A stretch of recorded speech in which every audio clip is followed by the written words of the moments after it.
ಎಲ್ರಿಗೂ ನಮಸ್ಕಾರ. Welcome to Sandhya Shetty's kitchen. ಇವತ್ತಿನ ವಿಡಿಯೋದಲ್ಲಿ ಬಂಗಡೆ ಮೀನಿನ ಫ್ರೈನ ಸೋಯಾ ಸಾಸ್ ಜೊತೆ ಟ್ರೈ ಮಾಡ್ತಾ ಇದ್ದೀನಿ. ತುಂಬಾ ಟೇಸ್ಟಿಯಾಗಿ ಬರುತ್ತೆ. ಚೈನೀಸ್ ರೆಸಿಪಿ ಥರ ಇರುತ್ತೆ ತಿನ್ನೋದಕ್ಕೆ. ಬನ್ನಿ ಹಾಗಿದ್ರೆ ರೆಸಿಪಿ ಹೇಗಿದೆ ಅಂತ ನೋಡೋಣ. ನಾನಿಲ್ಲಿ 2 ಬಂಗಡೆ ಮೀನುಗಳನ್ನು ತೊಗೊಂಡಿದ್ದೀನಿ. ಹೆಡ್ಡನ್ನು ರಿಮೂವ್ ಮಾಡಿಬಿಟ್ಟು ಬಂಗಡೆ ಮೀನುಗಳನ್ನು ಕಟ್ ಮಾಡಿ ಇಟ್ಕೊಂಡಿದ್ದೀನಿ. ಮೊದಲಿಗೆ ಮ್ಯಾರಿನೇಟ್ ಮಾಡ್ಕೊಳ್ಳೋಣ. ಮ್ಯಾರಿನೇಟ್ ಮಾಡೋದಕ್ಕೆ 1/4 ಚಮಚ ಉಪ್ಪು, 1/4 ಚಮಚ ಆಗೋಷ್ಟು ಕಾಳು ಮೆಣಸಿನ ಪುಡಿ, ಹಾಗೆಯೇ ಅರ್ಧ ನಿಂಬೆಹಣ್ಣನ್ನು ಹಿಂಡ್ಕೊಳ್ಬೇಕು. ನಿಂಬೆಹಣ್ಣು ಬದಲಿಗೆ ವೆನೇಗರ್ ಆದ್ರೂ ಪರವಾಗಿಲ್ಲ. ಚೆನ್ನಾಗಿ ಮಿಕ್ಸ್ ಮಾಡ್ಕೊಳ್ಳಿ, ನೀರೇನು ಸೇರಿಸೋದು ಬೇಡ. ಹಾಗೆಯೇ ಮಿಕ್ಸ್ ಮಾಡಿಬಿಟ್ಟು ಒಂದು 15 ನಿಮಿಷದವರೆಗೂ ಮ್ಯಾರಿನೇಟ್ ಮಾಡ್ಕೊಳ್ಬೇಕು. 15 ನಿಮಿಷ ಆಗಿದೆ, ಮೀನೆಲ್ಲ ಚೆನ್ನಾಗಿ ಮ್ಯಾರಿನೇಟ್ ಆಗಿದೆ.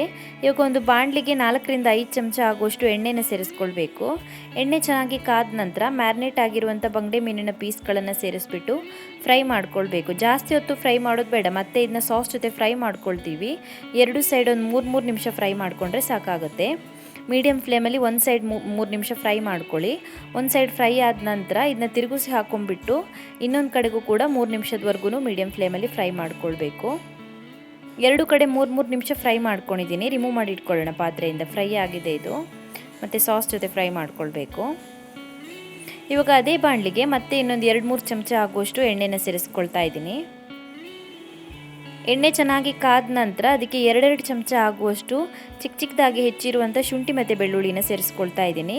ಹಾಗೆಯೇ 3 ಚೆನ್ನಾಗಿ ಹೆಚ್ಚಿರುವಂಥ ಹಸಿಮೆಣಸಿನ್ಕಾಯಿನ ಸೇರಿಸ್ಬಿಟ್ಟು ಚೆನ್ನಾಗಿ ಫ್ರೈ ಮಾಡ್ಕೊಳ್ಬೇಕು. ಒಂದು 2 ನಿಮಿಷದವರೆಗೂ ಚೆನ್ನಾಗಿ ಫ್ರೈ ಮಾಡ್ಕೊಳ್ಳಿ ಕಡಿಮೆ ಉರಿಯಲ್ಲಿ. 2 ನಿಮಿಷ ಫ್ರೈ ಮಾಡ್ಕೊಂಡ ನಂತರ ಇದಕ್ಕೆ ಒಂದು ಚೆನ್ನಾಗಿ ಹೆಚ್ಚಿರುವಂಥ ಈರುಳ್ಳಿನ ಸೇರಿಸ್ಬಿಟ್ಟು ಮತ್ತೆ ಚೆನ್ನಾಗಿ ಫ್ರೈ ಮಾಡ್ಕೊಳ್ಳಿ, ಈರುಳ್ಳಿ ಸಾಫ್ಟ್ ಆಗೋವರೆಗೂ. ಈರುಳ್ಳಿ ಚೆನ್ನಾಗಿ ಫ್ರೈ ಆಗಿದೆ. ಇವಾಗ ಇದಕ್ಕೆ 3 ಚಮಚ ಆಗುವಷ್ಟು ಸೋಯಾ ಸಾಸನ್ನು ಸೇರಿಸ್ಕೊಳ್ತಾ ಇದ್ದೀನಿ. ಚೆನ್ನಾಗಿ ಮಿಕ್ಸ್ ಮಾಡ್ಕೊಳ್ಳಿ. ಚೆನ್ನಾಗಿ ಮಿಕ್ಸ್ ಮಾಡ್ಕೊಂಡ ನಂತರ ಇದಕ್ಕೆ ಡೈಲ್ಯೂಟ್ ಮಾಡಿರುವಂಥ ಕಾರ್ನ್ಫ್ಲೋರ್ನ ಸೇರಿಸ್ಕೊಳ್ತಾ ಇದ್ದೀನಿ. 1 ಚಮಚ ಆಗುವಷ್ಟು ಕಾರ್ನ್ಫ್ಲೋರ್ನ ಒಂದು ಅರ್ಧ ಗ್ಲಾಸ್ ಆಗುವಷ್ಟು ನೀರಿಗೆ ಸೇರಿಸ್ಬಿಟ್ಟು ಚೆನ್ನಾಗಿ ಮಿಕ್ಸ್ ಮಾಡಿಬಿಟ್ಟು ಹಾಕ್ಕೊಂಡಿದ್ದೀನಿ. ಡೈಲ್ಯೂಟ್ ಮಾಡಿಬಿಟ್ಟು ಚೆನ್ನಾಗಿ ಮಿಕ್ಸ್ ಮಾಡ್ಕೊಳ್ಳಿ.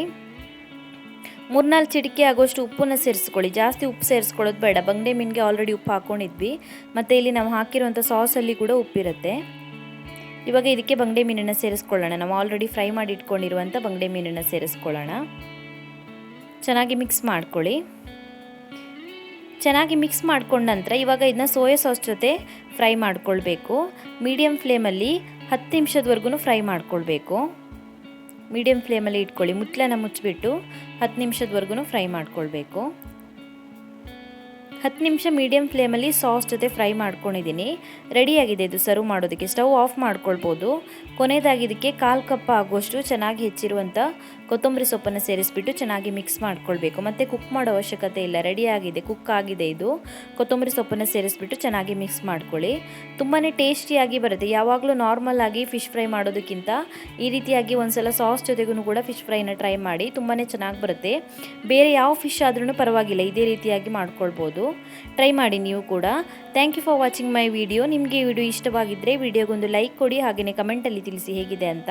ನೀವು ನನ್ನ ಚಾನಲ್ಗೆ ಇನ್ನೂ ಸಬ್ಸ್ಕ್ರೈಬ್ ಮಾಡಿಲ್ಲ ಅಂದರೆ ಇವಾಗಲೇ ಸಬ್ಸ್ಕ್ರೈಬ್ ಮಾಡ್ಕೊಳ್ಳೋದನ್ನು ಮರಿಬೇಡಿ.